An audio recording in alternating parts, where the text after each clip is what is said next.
it so much. I They played managed Witcher 1 to- and Witcher 2, but I've never played 3, so I didn't know why you guys highly were devoted to CD Projekt RED. So I mean, now I wasn't, know. but- Oh, you weren't, but now I know why a lot of people are disappointed. Because if there's Rockstar. anybody I'm devoted to, I guess it's Rockstar. Rockstar. Yeah. But yeah, no, they were like the chosen ones. Yeah, and then The chosen one. yeah, and they fucked up. Anakin, you were the chosen one. But and it's so stupid because they literally had everything. They had the budget, they had the ability to do what they wanted, and they just They had the developers. They completely wrecked it because they couldn't. They just couldn't handle this profile. I'm sorry, they just weren't capable to handle this. And honestly, like I feel like they kind of had an ego trip because Witcher 3 is good, but Witcher 3 is not like revolutionary. Yeah, it really isn't. It's just like a really solid, no bullshit RPG, you know, in a really well-made world. That's it. Like it's not anything like revolutionary. I feel like because of the what they received, like what people thought about them after they released it, they were like, okay, like we're gods now, you know, we're gonna make a new IP. And it's going to be the best RPG, most detailed RPG ever. It's going to be the best immersive sim ever. And it's also going to be like, it's going to have like a really detailed story with a lot of choices. And it's also going to be like a really good action game, you know, like it's going to have good shooting and skill trees. And it's going to be amazing at all of these things. It's like an all-in-one shampoo. Yeah, exactly. And they were like, yeah, we can definitely do this. We can definitely do this. When really all they had under their belt was a great RPG with good writing. None of the other stuff. And not only that, if they really wanted to do something like this, I feel like they would have had a better chance if they stuck to Witcher. Like if they made like a revolutionary Witcher, because it's an IP they already have resources put in, but they also, on top of all of that, decided to make it under a new IP. That's ridiculous. That's. Can I just add one thing, Pete? Really important. Just one really quick thing. Yeah. Fuck CD Projekt RED. Continue. Okay. They broke my heart. Oh, all right. That's a bit harsh, but moving on. Oh, guys, come on! Don't sit there and say this. How disappointed are you with this game? How much lying did they do to you? How much did they milk you? But I didn't believe really any of it. Frankly, I didn't believe it either. I didn't watch any of the trailers. Oh, I didn't believe it either. But they still lied to you. And in addition, they also released a product that was nowhere near finished. Definitely. Yes. Okay, we were lied to somehow. By the management. But CD Projekt RED is not a person, you know? Like they're a company and it's not just that. It's more complex than that. It's because they picked up something that is so ambitious, even fucking Rockstar would struggle to like actually release what they wanted to do with Cyberpunk. I'd love to see a Cyberpunk. Yeah, but even it would be I promise you, even with all their resources, even Rockstar would struggle to make a good game like this. Yeah. Rockstar would not struggle to make this game. I disagree. You guys can argue against me. I don't mind, by the way, being alone here. I'm fine. I mean, if Rockstar took 15 years to make it, I think they'd make 15 years, a great Cyberpunk. But they basically Red Dead 2 in how long? A long time. It's like 6 years. 6 years, right? Yeah. Right. When was this game first trailered? This game was really made for probably around 3.5 years. No. I didn't ask that question. I said, when was it first trailered? 2012. Oh, yeah, also, yeah, 6 years. But that's pre-production. Right. So they trailered it. They were still thinking of it. And I remember they were working on I think they were working on the pre-level for the trailer at E3, right? They created that whole thing. So stupid, by the way. And in addition no. For the 2012 E3 trailer, that's perfectly reasonable because they're just portraying an idea there, and everybody knew it was just an idea.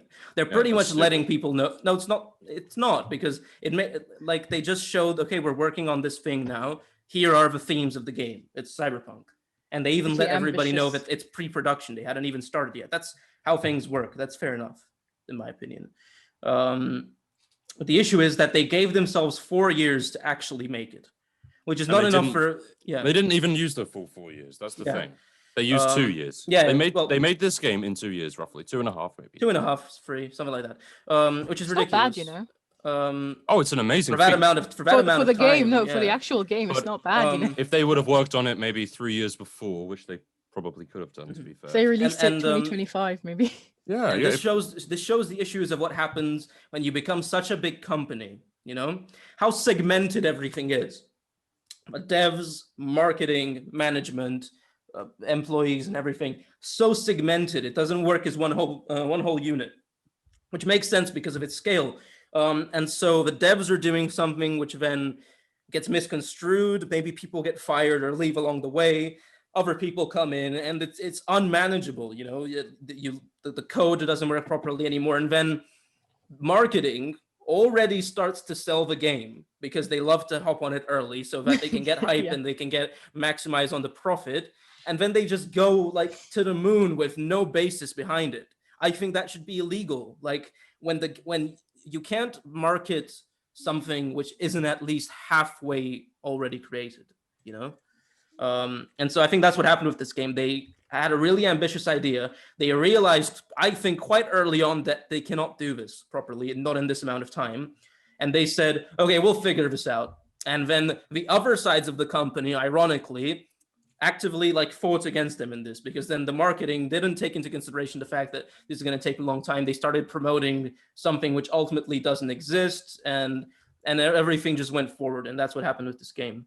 Yeah. I mean, this is a typical part of just corporations and how they function. They can never, ever tell the truth, because if they do, they will lose money. Yeah. But they delayed the game 4 times, 3 times, 4 times, 4 times. Mhm. And each time they said, we're just polishing up bugs and That's a core lie. mechanics that That we was a need lie. to fix. They Mhm. said that every time. We want the game to be perfect. And they were fucking lying through their teeth and saying, we just need a bit more time. Yeah, no, but that's true. But you know what the most, I think, pathetic thing is? When before a few, like just a little bit before releasing the game, they were like, we're surprised how well this runs on base consoles. They Oh, actually had the nerve to say that. dirty. And I was like, when I saw that, I was really impressed. That was shocking. Yeah. This is Yeah. it runs well on the PS4. It runs Well, well. let alone the PS4. It runs well on the Xbox One. Do you know how weak the Yeah. base Xbox One is? And I was like, wow. Like, you believe them. I did. Even though I found it hard to believe, I still believe them because they don't seem like a company that would lie. And then it comes out, and the game on PS4 and Xbox, as we all know now, was literally a scam. In my opinion, it was a scam. That's insane. I want to have a quick tangent. So, I have a quick question first. How much cutting do you think they did? If you could even try to quantify Look, it. I'm sure there was a lot of cutting, but you have to take into consideration that every game has cutting. Every single game has lots. Please answer the question, Pete. But I'm sorry, but Please. like you have to put every statement you make in context, and every game has. All right, a the lot of context cutting is, done. I think they've done a lot of cutting. Do you agree? Yeah, but like I'm putting you in a box but here. I don't think they've done necessarily much more cutting than other games do. Red Dead Maybe you're Redemption right. 2 Maybe you're probably right. had Yeah, a they fuck ton of do a cutting, lot but of the cutting. issue Maybe you're is right with that. the issue is that they marketed things that they knew they were probably going to cut. Right. You That's can't do it like that. You have to market the things you absolutely know are going to be in the game. What you I know? hate though, Pete, I accept that, by the way, man. That's fine. But what I hate the most is when you kind of see through the cracks and you see where they've cut, and you can kind of visualize where Yes. they've done it. I And agree. you know what's clear for me is the whole 3 life path system. I've talked with this about Yeah. both of you guys. It's clear that the Takamura path is the corpo path. It's clear that Pan Am is to do with the nomad style path, and Judy and her whole story Street Kid. Is a is street kid. It's clear. Also, no, but I agree with that. Meredith. Pan Am is clearly Nomad, and I played as Nomad, and I think the reason why I liked this game so much on release, I think the Nomad path is by far the best path. Yeah. Thematically, Absolutely. everything by far the best path. They put the most work into Nomad. I thought it would be Absolutely. Street Kid, but it's not Street Kid for some reason. But the Street Kid is also pretty good. It's very good. But with Judy and the whole side quest with what's it called? The criminal club area, the clouds. You have like you have a side quest there where you can impact the mocks. future. Yeah, the mocks. No, the clouds. Yeah, you can impact the future of the clouds. With Nomad, you have the whole Pan Am thing, and you can impact the Aldecaldos. So that's like segmented clearly into what's Street Kid and what's Nomad. But for example, with the Street Kid one, you just kind of get a piece of dialogue where Judy says to you what happens as a result of the choices you've made, and that's it. It doesn't impact the world beyond that. You know, there's nothing beyond that. And I feel like they wanted there to be more, but they cut that out for time. And you know what the path is the most butchered? Clearly, Corpo, right? Corpo. I No feel like with doubt about Corpo, it. you were gonna have a thing with Meredith Stout, but nothing happened, you know. Something did happen. And now there's not even any discernible arc with Corpo. And one more thing, yeah. Pete. Sorry, they also kind of butchered the street kid path too, because the whole situation with Evelyn is completely and utterly quashed and scrapped. Because Yeah. half of the time she's unconscious. They intentionally do Yeah. this so you don't understand much more about what went on with this whole situation. So yeah, I just want to say that. The whole wait, Evelyn what are you talking about? What are you talking storyline. about, Everland? Evelyn Parker. Well, there's this whole like situation with what happened with her, and it's the doll. Yeah. Wow, you guys don't like that. I that was one of my favorite parts in the game. No, I like it. I like it. We like it. It's just that they put her unconscious. Do you remember that? They put her on. They made her unconscious for like the remainder of the entire arc, and Until then she never killed got herself. Yeah, but that's subtle, good storytelling was because then you find out what happened to her by seeing it for yourself. You know? I always felt like it was a suppression of narrative. Like we don't have enough time to fill it. No, I disagree with that. I feel like that was clever narrative because you find out everything that she's been through. Like after you can't even interact with her anymore. It creates like a feeling of emptiness. And it highlights like the core of what Cyberpunk is, which is about everybody living in a world where they're unable to save themselves and unable to be themselves. They have to play a role, and the person they really are is hidden behind smoke and mirrors. And like it was perfectly shown with Evelyn, where she's at first seems like this character who could even be a corpo. You know, you don't know anything about powerful her. Character, She's powerful. She has everything figured out. But actually, she has nothing figured out. She is nothing. She's a doll, you know? And I feel like they did that so perfectly. And finding out about how the whole dolls work, and then what happened to Evelyn, where she was raped and beaten in really just like a horrific fashion, and everything she's been through, that left me feeling so disturbed to my core and so sad. And that is Cyberpunk. Not denying Cyberpunk is not an aesthetic. Cyberpunk is social commentary. And her stories is tragedy. Yeah. Mm-hmm. That's my opinion. Yeah, my opinion, by the way, just to clarify once again, it wasn't about her story arc up till the point that you've described. It's post that, because unfortunately she goes into a coma. They ignore her for the remainder of the entire arc until she suddenly kills herself. And it's like you're following this beautiful narrative. You're feeling, as you said, what did you say? Empty to the core. Really good voice. And it was so disturbing. And then she's dead. And you're like, okay, that makes sense. But why didn't I get to see a bit more of her? Because she just kind of jumped out of the picture. I agree. No, there was definitely stuff that there was gonna be more there, but they cut. Yeah, that's right. all. That is you right. Yeah. They wanted to give you a sense of hope that she might live, and then she ended up killing herself, which shocked me to the core. She died. But there's so much, and those first bits, it shows all its cards to you because have you noticed that the start of the game is so much better? It shows all its cards to you because like it literally there's things that the game makes you think are gonna matter, like the whole situation with Dexter and who you pick. Will you pick Evelyn? Will you pick Dexter? And not only that, there's so much of that going on at the start with the street kid path.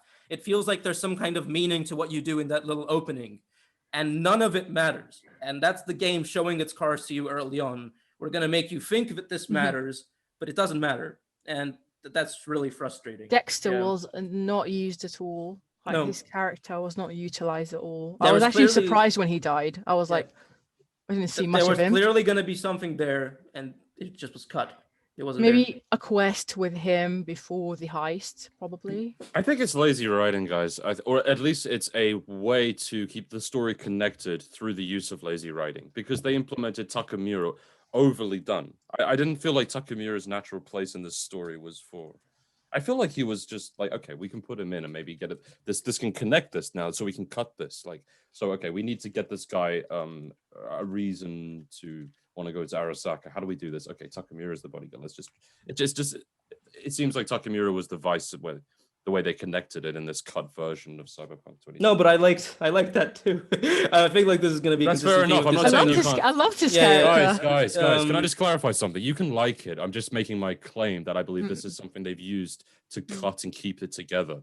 That because I don't think Takamura was meant to be as used as much. That was my thought process in playing. No, but I disagree with that. That's he definitely you can disagree with that, but that's just my 2 cents. Because once again, that's classic cyberpunk. It's about somebody who was initially working class, and he was raised in a family. He was an orphan, I think. Yeah, an orphan. And he was basically raised in such a way where he was always going to be working for somebody like Arasaka. Like Arasaka's everything. Yeah, Arasaka's everything, and it shows how people can be raised to be so subservient that they can't live in any other way.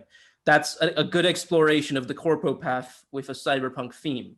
It's just none of these. It's there, but none of it is, I think, gone into enough depth, really. Apparently, you can save him. Right. Did you guys know that? I saved him. Actually, Yeah, oh, I you saved saved him. Yeah. I never Yeah. knew you can save him. I did never it without did even that. looking online. I was so proud of Yeah, myself. me too. Yeah.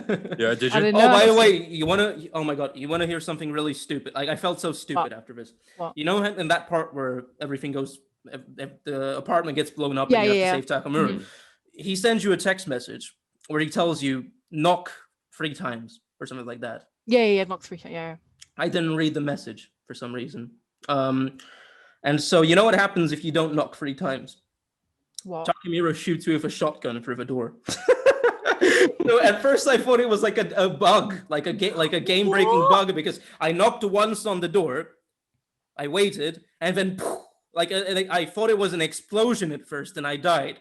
I tried to knock twice, same thing happens, and for a while I was confused. I thought it was a game breaking bug, and then I looked in my text messages, and he said knock 3 times, and I was like, You need to read your Yeah. messages. Yeah. You need to read the messages. And if you knock 3 times, yeah, it works. But yeah. Can I say the most annoying thing in the game is the fact that what's it called? Mind dancing? Brain dancing. Brain Yeah. dance. You use it once in the Judy quest and in the swimming when you go diving, Oh. and that's it. Sorry, Yeah. with Judy, sorry. But and yeah, that's but it. this is an issue where I think the brain dances are super cool. It's a super cool idea, and Oh, so jarring. I even enjoyed the execution, but like there's so little of it, and there's also and this is another thing which is cut in the game. There's clearly vendors where you should Selling be able to you. buy brain dances, but they didn't have can't time use to it. add it all in. So then, yeah, well, then You're it's- actually given the brain dance thing. yeah, and you can't use it. in your inventory, but you can't That's click on it and use clearly it. cut content. Furthermore, 100%. in a society which is clearly so obsessed with sex, that's one of the main themes. Why are there only like 3 joy toys or whatever they're called? Like in the whole, like in that whole area, it's like, It's 2, right? Hmm? Would you guys to get the third person? I only saw 2. or 2, I can't remember exactly. Oh. But There's 2, yeah. There's Yeah, the yeah. guy and the girl. the guy and the girl. It's just Great selection. Great selection. Yeah, None no, of it's, them are attractive. it's just, and what makes this the worst is that you can see the core for all of the things they wanted to add. They didn't remove the entirety. They removed most of it and left it at its most basic. But that is worse than it not being at all like over there, because then you can see the potential, you know, and it leaves you disappointed. I feel like they should have just like, if they cut out the police entirely, it would be better than if it would than the current state in which it's in, right? Don't remind me of Yeah. the police. Yeah, They're not police, they're ninjas. like it was lazily cut out too. They didn't even think about a way to counteract the fact that it's cut out. They just left it cut. I mean, if they removed brain dancing, the equipment from your inventory, it would make sense for us not to use it. But the fact that we've got it in our inventory and we can't like click on it and use it, just Yeah, they could have said something like, okay, like Judy would have told you, like, okay, I built this thing and it's quite fucking expensive, right? And you can't get it easily in Night City or you for can't some use reason. it, So you can use it now, but I'm taking this back after you use it. or you can't use it if I'm not there. For Yeah. example. Yeah, or I need to monitor you or your brain can explode or something like that. Anything Yeah, would fill in have the made it better. potholes. Yeah. Exactly. Oh dear. Did you guys notice that the Pacifica area, it's cut like 90% Oh yeah. of it, it's Yeah, cut. it's You very can- scaled down, which is so sad because I love the Pacifica area. I loved it. I thought it was Yeah. the best area. That's I know it's probably the where worst DLC area, will but be, it's the though. Mhm. That's most Um, likely DLC. Pacifica. Yeah. I didn't like the Pacifica gang. What were the names? Oh, for Vo- fucking Voodoo Voodoo Boys. Boys. I Voodoo. hate the Voodoo. I Granted, I hated saw that. them. No, but quest. it's not because they're poorly written. Like they're just unlikable, you know, I think. Yeah, they're Yeah, just yeah. unlikable. Yeah. I hated that they- quest with the Oh my mods. god, I was so happy when I massacred all of them because Yeah. I got fucked over once by what was his name? the guy. What was his name? The big guy. I forgot his name. Yeah. I know which one you're talking about. Anyway, I got fucked over once by him. He turned me into a suicide bomber. And Yeah. I, being a good character, I forgave them. And then you get fucked over a second time by like the big lady. by the lady. I was like, at that point, I was like, nope. I fucking hated them. Goodbye. Like you're not gonna be. Did you side with Netwatch? No, I sided with Voodoo Boys because I played my character as somebody who was anti-establishment. Yeah, he was an anarchist because he's a nomad. And even though I wanted to side with Netwatch, it would have kind of broken my immersion. But Placide, that's his name. Placide. Fucking Placide. But once again, I don't think it's poorly written. I enjoy that because probably in his own community, he is somebody who's very respected. Yeah, because he's like he gets his community what they need. And he doesn't have time to care about this V character, you know. This the guy. Yeah, they don't care about the Ragnon, as they call them. You know, it's cool. But I definitely killed them all. Oh, I fucking hate them. They're so annoying. Yeah. Yeah. Also, there's another thing. There's a few side quests in the game which are impossible if you don't upgrade your character right. I don't know if they're impossible, but you know the beat the brat ones. Yes. I did not invest in physique pretty much at all. I didn't in do the it. game. I was a net runner. I was blowing people's brains up with contagion and yeah, I did. You both were net runners. Yeah, that's crazy because I thought net runners was so boring. I disagree. I love the net runner. I thought they were so shit. I think the net runner is probably the most fun and interesting and creative path in the game. And really I think it's the way the game is supposed. I think it's the way the game is supposed to be played. Because okay, we'll talk about this later. But yeah, I didn't invest in physique at all. And the beat the brat ones involve melee fighting, like street fights. But what you like, if you haven't improved your physique, there you reach a point where it's impossible to beat these fuckers because you deal so little damage and they take you out in like one or once, and fair enough. I don't get it. I think that's pretty reasonable if you don't invest in the skill points. No, but that's content that you can see but you can't use. But it makes sense in terms of an RPG style of playing the game. Like you haven't invested into. I mean, yes, okay, but then it would be hidden from you. Then the side quests, which you're not capable of doing, should be hidden. Fair enough, it's hidden from you. Fair enough. To be fair, Pete, it is kind of hidden from you unless you talk to that guy, the fighter guy. Yeah, but I talk to everyone in RPG. You talk to. I mean, think about it this way: like a net runner just comes in, like, and he hacks, and he's like, "Fist fight only." Well, I'm fucked. All right, let's do that. Right, but then they should have added like a storyline where maybe you do some trickery or something to beat them. Or okay, I would love that. I ended up doing trickery. There's this bug. I don't know if it's in the game anymore. If you drop a baseball bat. Yes, I did that. Yeah, you start. Yeah, you start hitting them. Okay, guys, I worked my ass off to beat all of these. Okay, because I went into a proper brawler category. And then I see people on Reddit just dropping a fucking massive sledgehammer. Yeah, and just cheesing through it. I knifed them all. I literally knifed them all because they didn't have enough power. Crazy. But anyway, one thing I'd like to add about the Netrunner path. I feel like one thing that's not talked about this game at all, and it's one of its big strengths despite the writing, the level design, I think, is incredible. I think the level design is beautiful, especially on the scale at which it is. Of course, it's not Deus Ex level of immersive simness because that's a linear game. This is a game where you have a lot more content that is interspersed with other things. For all of the side gigs, there is an entirely new building, which is very detailed that you can go in, and it's very well crafted, and you can approach the situation in completely different ways. And there's moments which blew my mind, and you even have choices within not the side jobs, but even the little side gigs that you can make, which is so cool. And there was this part where I had to infiltrate this apartment so that I could not kidnap someone. I had to like blackmail someone or something of that sort. And instead of going through the heavily armed apartment, what I did is I just hacked in.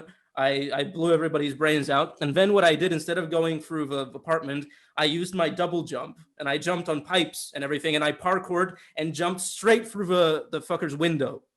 Straight through the window. He did not expect that. I just showed up through the window in his face. And that feels good. It feels like really I have agency. It feels like I can choose how to do things. Yeah. Really good in my opinion. And it's really good. And every side gig has an actual proper story to it that even some side gigs connect to each other in interesting ways. They do. And the side gigs are not the side quests. They're supposed to be like the little collectible things, and they're good. I think that's worth crediting. I don't know. They're the I enjoyed that. equivalent of a Witcher contract. Yeah. Side gigs, yeah. Yes. A really memorable side gig was the one where you had to save this doctor from, I think it was one of the gangs. And when you go in, yeah. When you go in, you try and save her, but she's patching up this guy who got hit by bullets. Mhm. And you tell her, oh, you have to go before reinforcements come in. And she's like, no, I have to save him, even though, he's an evil gang member. And you have to make the choice whether to leave her to save him, like to wait a bit, or, to force her out. And I thought that I think I killed her. Mhm. Wow. I thought that was so mesmerizing. And yeah, there's also this side gig where you actually find out about something quite fucking big out of a little side gig. And that shows the cyberpunk world, the layering, the vertical slice, and how everything intertwines, through a basic mercenary contract, you find out that Arasaka is trying to start war with Militech by framing somebody or something of that sort. I remember and they purposely that, yeah. want to start the war, and that's so clever. Like, you just stumble onto this through a completely tangential way. And when you're walking around the building, you see the Militech equipment, and then you see Arasaka equipment, and it's so cool. Mm-hmm. Although conversely, there are a lot of side quests and mini gigs that are awful, boring, and it's like, go over here to kill these guys. And there's a lot of them. You guys are cherry picking the good ones, and you have to be creative with the way you. Don't disagree.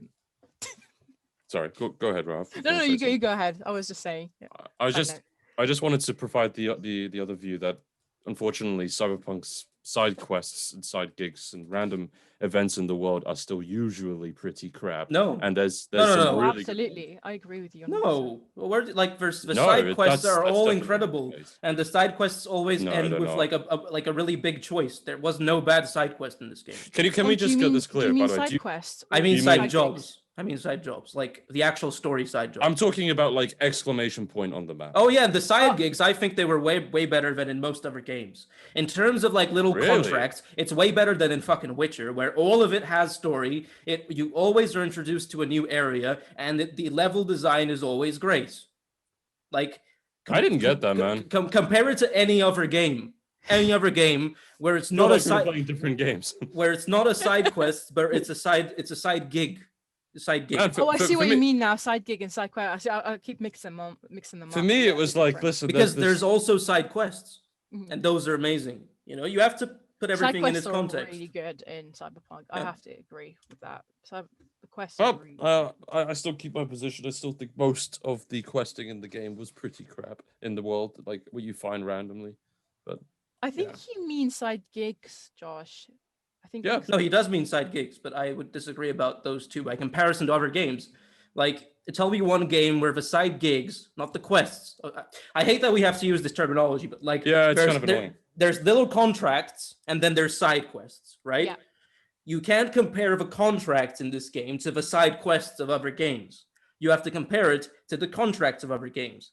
By comparison to the contracts of other games, I think this is probably the best iteration of that type of thing. The only comparison that comes to mind is Witcher's monster contract. Yeah, and this was way better in my opinion. And this is. Oh no one agrees with you there. Witcher contracts was so much better. No. Why? Some monster contracts, like the Wraith, really annoyed me. If I'm being honest here, the Wraith contracts were annoying. Why? Witcher contracts are better. I hate killing them. Why? I explained why I think the side gigs are good. Why? Okay. So you get to meet a new character, new setting, new monster, track the monster, prepare for the monster, kill the monster, get the reward. That applies to Cyberpunk as well. Yeah, go kill these guys in X. Yeah, but you have to prepare for it, obviously, and how do you prepare for it? Sorry, the same thing is with which the same. Open your gun. No, there's a fucking RPG element where you can upgrade your character path in different ways and then experiment with it. Yeah, you're right. That's one more bit of RAM, bang. Yeah, but that's because you played a fucking meathead. Like, if you would have invested in the Netrunner path, like, you would have been able to be creative. I didn't want to do that. You cock-blocked yourself. Like, I'm not complaining about my character choice. I'm saying... And the same thing can be said about the contract. Go kill this monster. The same fucking thing. It's not the same thing because, A, it's a monster that you don't know what it is. And you've got a whole bestiary report, and you've got loads of different monsters you have to find out what it is. Side gigs. You have, with everything you have... Guys with guns. You not only have the text message which explains the contract, you also have the actual story element. where it explains how it fits within the world, why the gang is there. Then you have the level design, which has a lot of freedom to it, and you can make choices within the side gigs. Have you guys noticed that Geralt's Witcher sense is very similar to Cyberpunk's? You know what they do with their... Yeah, I know what you're talking about. The scanning? But it's scanning, yeah. I don't think it originates with The Witcher, though. I think this whole investigation thing has been part of games since forever. I was just saying, they're very similar. They're very similar looking. I have another critique for the scanner if you'd like to hear it. What? Because I think that sucks too, because this literally gives you no information. It does. For people. Yeah, you find out like 3 things about them. Like, isn't it a Watch Dogs where you can get like a lot more? Yeah, and Watch Dogs is also just a little. Watch Dogs is also just a few things about them. The second one has a lot more stuff. The first one doesn't. They improved. The second one doesn't have that much either. Well, the second one has like messages and voice calls. Yeah, that's cool. That's what I meant. Yeah. Speaking of phone calls and text messages, I fucking hate the what they're called, the people who give you jobs. Oh my god, yes, because you can't hang up. Every time you move through their area, they could give you a call, and they say the same thing every time you pass through there, and you can't hang up. That's so annoying. Yeah, I agree. Yeah, and also especially when you never meet them in the game. Like you sometimes, no, but not all the time. And also, you don't have many quests with either of them as well. Like, is it Pedro who you see in the Pedro? Yeah, Pedro. You don't even see him in some cases if you play the game. You can meet in your him way if you want to. Yeah, but yeah, you don't have many quests with them. That's for sure. Yeah, it's very weird.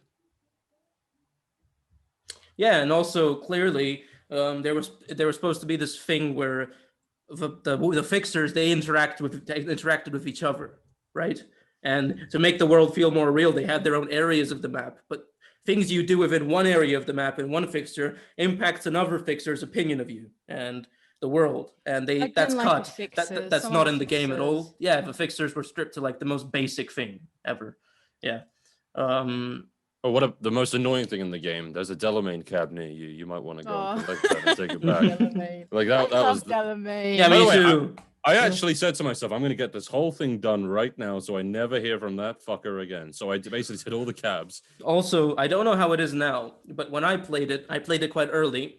The Delamain missions were bugged as fuck. Like, they're very cool ideas, but they were so bugged in terms of how the cars moved and everything because there's no AI in the game. Yeah. You know when you first got hit by the Delamain cab at the start of the game when you're in the parking tower, lot? Yeah. Did anyone else think that was a bug at first? Because it was so. I thought it was a bug because it actually did bug. Like I think it actually bugged out for me when that happened. I had to reload the game. The way that the car collided and hit into the wall on the side and it was shaking for me. It was Is this meant to happen? Like that's another thing that happens in this game quite a lot. Is this meant to happen or is it a bug? Yeah, I'm sure this is meant to happen. Just give it a moment. Yeah. For those who are listening on like Spotify or whatever, I'm doing a T pose, obviously. What else would I be doing? Beep, beep, motherfucker. Yeah, that was hilarious. Beep, beep, motherfucker. At that point, I was like, oh, it's not a bug. Okay. Yeah. Oh, sorry. Oh, yeah. Also, Johnny, he comments on it, which is pretty cool. Yeah. Oh, he does, yeah. Mm-hmm. But okay, so back to the topic at hand. Like for me, basically, the game has left a really shallow hole in my heart right now. That's how I feel. And essentially, I don't trust CD Projekt for fucking anything now. I don't think they're going to bring out good Witcher. DLC. I think they're fine for Witcher. Good luck to you, Rahaf. Anyway, I don't. But Witcher, but like they're a different company from when they made The Witcher. Yeah. Yeah. I don't know. Yeah, I'm. Plus, really also, if they don't get sued to oblivion and like suck dry of all their money, the Cyberpunk sequel could be incredible. Because as much as we're disappointed in Cyberpunk, the fact that they managed to do this in around 2 years, and I feel like if they had one more year of development, this game could have been drastically better. Just 1 year, I feel like it could have been drastically better. Imagine building on this core and then making a sequel. I feel like the sequel to this game could be incredible, and I really hope they do it because Cyberpunk is one of my favorite things. And yeah, that's all. I don't want to see any more medieval RPGs. Yeah. I really hope they sack that manager though. Yeah. That one guy. Yeah. The one who just came on and gave us. Is it the blonde guy? Yeah. I really hope he's sacked. The blonde guy. I don't know his name, but I know him as the blonde. No, I prefer blonde guy. Yeah. Don't look at me. Don't look at me. No, not this blonde The guy. other blonde guy. The other blonde guy. That's what we call him now. The other blonde guy. The other blonde guy. The management did a horrible job. They should be sacked. They are the reason they lost this much money. Yeah, it's fucked. Mm-hmm. You say that, but they did make $1 billion. Yeah, they made more than with Witcher, but by comparison to what they should have made with this game, it's not quite as good as they should have. Yeah. The impact of Cyberpunk isn't going to Cyberpunk should have been GTA 5. Well, I don't mean like GTA 5 in its gameplay, but in terms of its cultural impact, it should have been GTA 5. Absolutely. And it's actually probably more GTA 4 than 5. no, not even that. Not even that. That's an insult. That's an insult to GTA 4. No. It's more like GTA 3 in terms of its impact. GTA 3 when it came out was insane. No, but like in terms of like if you look at it now, that's even the GTA 3 police are better than the Cyberpunk. You know what? They actually might be. Not even joking. They are. I've seen this comparison video, and the police are better. Yeah, no, but the issue is that there is no AI, pretty much. Oh yeah, there is no AI. Guys, this conversation's been had so many times now. I feel like we don't need to. We already know. Yeah. It's terrible. Yada yada yada yada. Mm-hmm. What would you guys call a Cyberpunk sequel? Cyberpunk 2000? Well, it would be based on the original game, right? The turn. Yeah, the turntable. And at the moment, it'll be based on what's his name? I forget his name. Mike Pondsmith, I think it is his name. Yeah. It would be based on where he goes with the story in the future. It could still be Cyberpunk 2077 in 2077, but it would be Cyberpunk 2077 Part 2. Yeah, or they'd call it the Crack Hunt or something like that. I don't know. Yeah.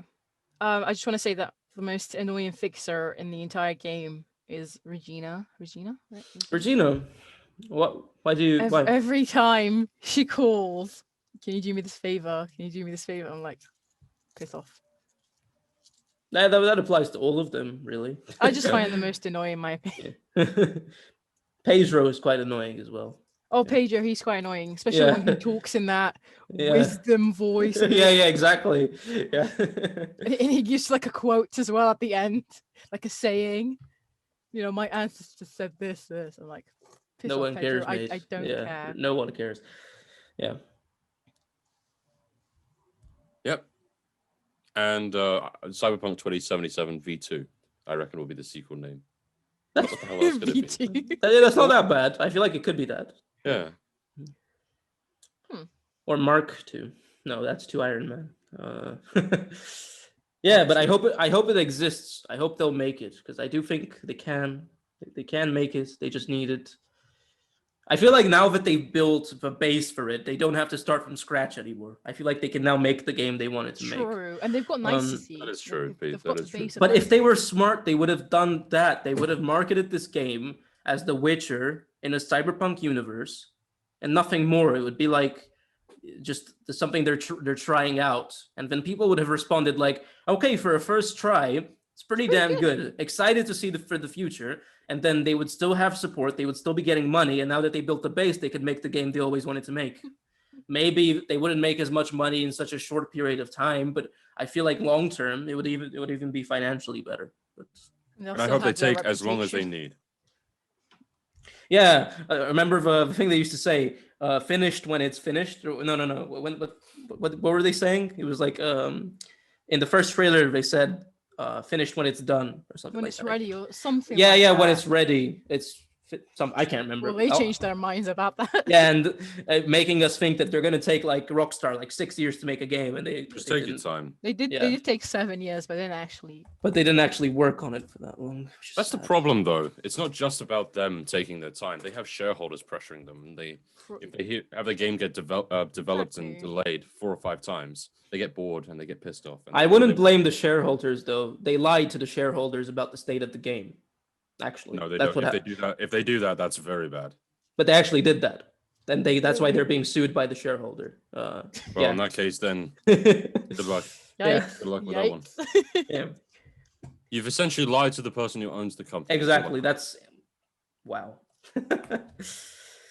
And I hate the people who are like, because I've seen comments like this, and I find it incredibly disturbing when people say this. No, really, did you notice there's a lot of people who are like, well, it's actually technically partly the fans' fault, because whenever it got delayed, they complained so much, and then because they complained so much, they released the game early. How many brain cells do you have to make that argument? Who are you trying to help out here? Like, who are you serving? What's your thought process? CD Projekt, is that you? Are you mentally retarded? What are you trying to do? CD Projekt, is that you? Is that your Reddit account? So what you're in essence doing is you're logging onto your computer, identifying so many problems with a piece of material, and then you're saying, I'm clearly the problem. Yeah, you there, over there, are clearly the problem. It's not the actual developers, it's us. Because we're looking at it. Like, I mean, it's just like, also, what world do you live on to have to actually believe that the company cares what your opinion is as a consumer? They don't give a shit. Like, they're a professional studio capable of not listening to the outside interference and focusing on making the game they want to make it and just making their vision. If anything, if they're gonna listen to anyone, it's the person who's paying them, which is the shareholder, right? Not the right. Because also we as gamers just pay for everything anyway. We never actually we're still gonna pay for it. So yeah, and they know that. Is Cyberpunk still not available on the PlayStation Store? No, but they're working hard to do it, but apparently still no. Jesus Christ. That's embarrassing. And they still made $1 billion. That's props to them. And they've had all of their, most people have refunded it through PlayStation, eh? You know what would be the most horrible? If they actually are just complete, not evil, but complete douchebags, that they actually expected things to pan out this way, and they did one of those like accounting things where they think about how much money they lose if they do it like this, and like like a Fight Club thing. If it doesn't add up to the price of a recall, then we don't recall it. And they just knew this is exactly what's going to happen. That they calculated to make more money like this than Yeah, they figured out this is the best way. Yeah, this was the best. Yeah, that'll be very. Was it worth it? Was it worth it? The thing is, I don't think they have the incentive to fix this game now because they you know the principle of diminishing returns. Yeah, you know this. Like how much money do you have to put in for the money to keep going up? Like if they put more in now to fix it, I mean, no one else is going to buy it. They've made $1 billion. There's no point in fixing it beyond pleasing the fans. Exactly, which could be an investment for future games if they've lost their reputation like so badly. But can I just say, Pete, just the pleasing the fans thing you said, I reckon that's just making the game playable. I don't even think that's making the game better. Just playable. Yeah, I agree. Yeah. I mean, I called this like in our first episode. I said this game is not going to be fixed, and that makes me so sad, man. Yeah, but I am still looking forward to the DLC. Maybe. Hey, we're all gonna get it. We're all gonna fucking get it. However, I might take a stand. Mm-hmm. And then sit back down again and then buy it. But no. I mean, I'm gonna wait to hear reviews about it. But on the DLCs, but they set up. Sorry, what? That's possible. The DLCs. There's gonna be a free DLC. And I'm looking forward to the Blood and Wine Hearts of Stone type DLCs. That's what I'm looking forward to. Because they set up so much exciting stuff in the base game. And like I said, I think that they had a lot of open-ended things going on in the side quests, specifically to tie them in the DLC. And I want to learn more about Mr. Blue Eyes and about the whole thing with the paralysis. That's so compelling. I want to know more about that.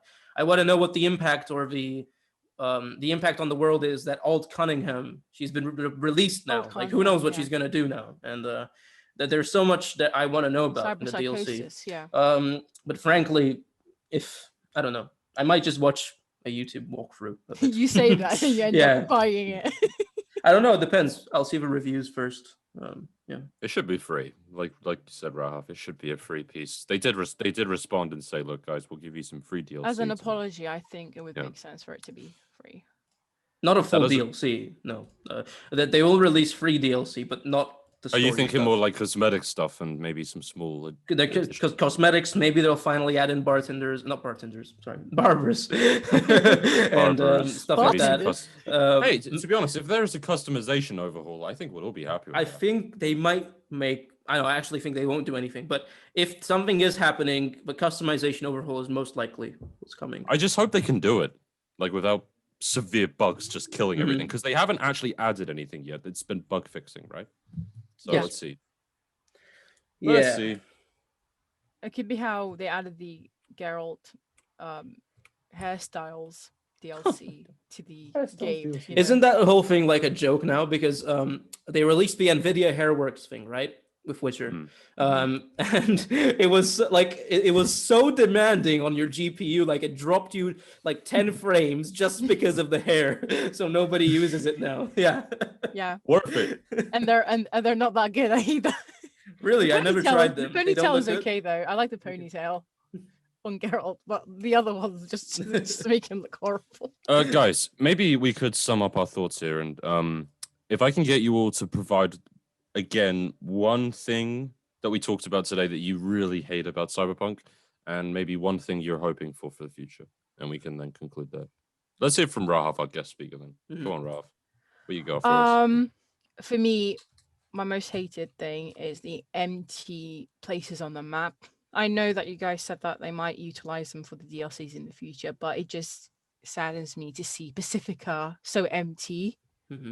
And the outskirts of the map, if you guys have actually driven there, they're empty. There's absolutely nothing there. Like the trash areas. The trash areas. Yeah. It's not just the trash areas. There's a specific part. One of the I can't remember which one it was, but there's a specific outskirt area where all the poor people live. And it's absolutely empty. There's nothing going on there. So it just saddens me to see Cyberpunk so empty in the outskirts and in Pacifica. So in the future, I hope they add, even if they add a couple of NPCs there, it makes it a bit more lively. But right now it's so empty. There's no NPCs, there's no cars, there's just trash and empty buildings and graffiti on the wall. It kind of mirrors a deserted area. No, definitely. The only real big thing you can do in there is the not roller coaster, but Ferris wheel thing. Yeah, that's I know that, but it's so shit though. I know it's not a Ferris wheel. It is a roller coaster. Yeah, it's a roller coaster, but it's such a shitty roller coaster. Like the idea is so good, but they fucked it up. Yeah. Didn't GTA, if I'm not wrong, they had a roller coaster. They had a great one in GTA. Yeah, they have a great one. I think they tried to copy that in Cyberpunk. It backfired. It's so bad. Unfortunately, I mean, it saddens me to say it, but yeah. Yeah. And for you, Pete? Yeah, for me, what I hate the most is the fact that they didn't really make a choice with what things they wanted to keep in the game and what things they wanted to cut, which ended up just making them have to cut everything. That's no, but like they really didn't think about this in the critical way they should have. And that makes me sad, because now I focus on things that I could have not focused on if they were a bit clever. Like for now, like for example, now they've sold the game as being very alive, but they didn't put an AI in the game, which ends up making the crowds look stupid and making the world feel dead. And also, they don't have any animations for going to restaurants or drinking or anything in the game. So that kills immersion. So if they said that they want to kill him, not kill, but like neuter immersion in this game, why didn't they focus on making your choices matter much more deeply and seeing how they impact the world? But they didn't have time to do that either. And now you have the worst of both worlds. And that's what I hate the most about the game. Very half-assed. Yeah, I definitely agree with that. Yeah. No. You want my? Should I do? Yeah. I guess I've got a little one. I don't think I mentioned it, but you know how like if you want to play a new game, you have to sit through the life paths, and there's a lot of build up to like the intro. Oh yeah, the intros. It's so huge, and then you got the whole Arizaka bit, and then Jackie dying. It's so much. I would like an alternative start thing, kind of like how Skyrim has it as a mod. That's an excellent idea, but we might. You know how like. Can I also just add, like, you know how like in Oblivion, you kind of, especially Oblivion, you can, if you guys have played, but you can kind of just go out and do what you want. I want that to be, maybe they could update the game to allow that, so then I don't have to sit through the tedious paths, and I can actually go out and see my own fixes I want to see, and do what kind of missions and side quests I want to do. That would be nice. That's one gripe with the game. Do you guys agree? No, I would like that as a mod. But I don't think that should be anybody's first experience with the game. No. Because I think the main story is actually kind of great, and it's like the meat of the game. It's like an NG Plus kind of thing, like a new game. Oh yeah, an NG Plus would be awesome. An NG Plus. That might be a way of fixing it. Yeah. For sure. Actually, yeah, an NG Plus. Why is that not in this game? Like, you upgrade your character in such a way, and then you can't play through the game again. Exactly. That might be the DLC. Imagine NG Plus as a DLC. You laugh, but you know it's possible. All right. Very possible. Can I just but I can. Sorry, interrupt. I'll just finish. But you go. Yeah. I can just imagine the corporate video where it's like, well, it's been a rough ride here with Cyberpunk 2077. It's been hard for us here at CD Projekt RED, but we have been working vigilantly to make the game better for you. We've listened to your feedback, and we've listened to all of your problems, and we've focused specifically on those issues. We're making a new game plus, and like just everybody rages. Yeah. One last thing, I know you want to say something as well, Rahaf. That's not okay. CD Projekt Red have started taking the jokes on the nose and they're like patch notes and stuff, and I don't like it. They do not have enough respect of mine to do these kinds of jokes. They fucked up too much. You can't just be like, we understand you're upset a little bit about the game. So what we've decided to do is make new game plus. Like, you guys have read the patch notes, right? Yeah. I thought they were quite funny, frankly. But a mountain of patch notes, yes. Yeah. I cringed. I thought, how dare you? Not that big. It's a little joke, you know. Got no room to be making memes and but I think the point isn't it to joke with the audience. The point is to like make it fit into the world of Cyberpunk, right? I know.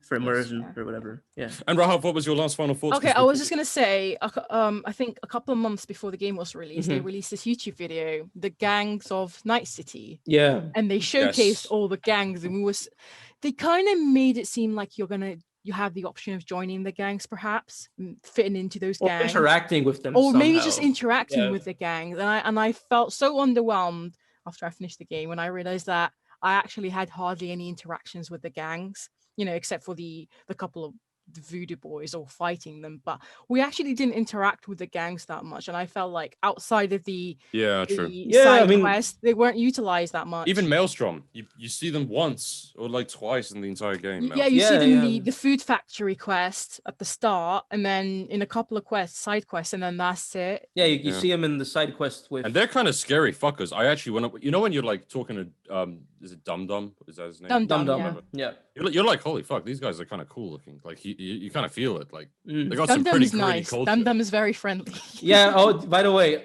did I say? I don't remember if I talked about this in our first episode, but I had this. I saved him too, but I had this bug where he kept on following me. Did you side with Maelstrom?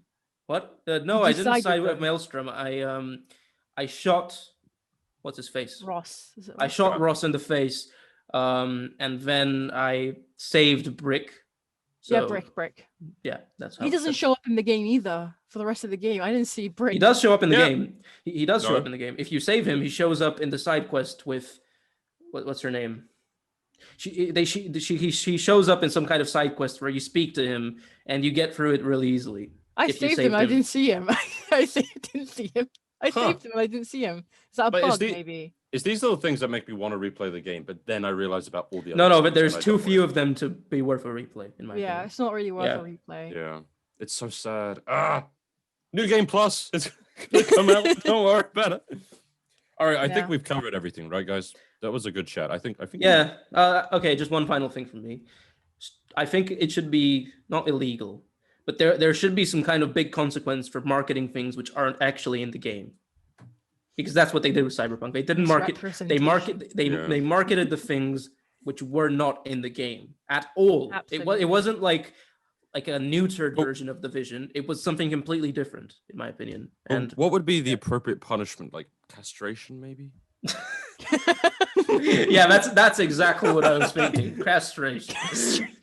Seems appropriate. The blonde guy just ran away. He ran out of the room when he heard that. He was like, shit. He's already in Mexico. All right, guys. Thanks a lot for tuning in, and thanks, Rahaf, Pete. Thank you for having me. I think we had a very important discussion about Cyberpunk because the dust has kind of settled now, and we can actually think about it logically, realistically, of everything we know, what's come to be from CD Projekt, and for the future. We can see they're patching the game, so they're doing something. Crossed. I mean, I don't know if they're still recovering from the hacks as well, but that's something we didn't really need to discuss because we assumed that they did backups. I haven't really mentioned it. I mean, it does really like it. It seems like everything is against them now, like karma. they've been hacked and everything. I mean, that sucks in my opinion. I don't wish for them to be hacked. No, it's just kind of all funny. All jokes aside, yeah. All jokes aside, no one deserves to have that shit stolen from them. Yeah. So, all right, I guess that concludes our PC podcast. Yep. All right, Sauvignon Blanc out. Done. Stop recording.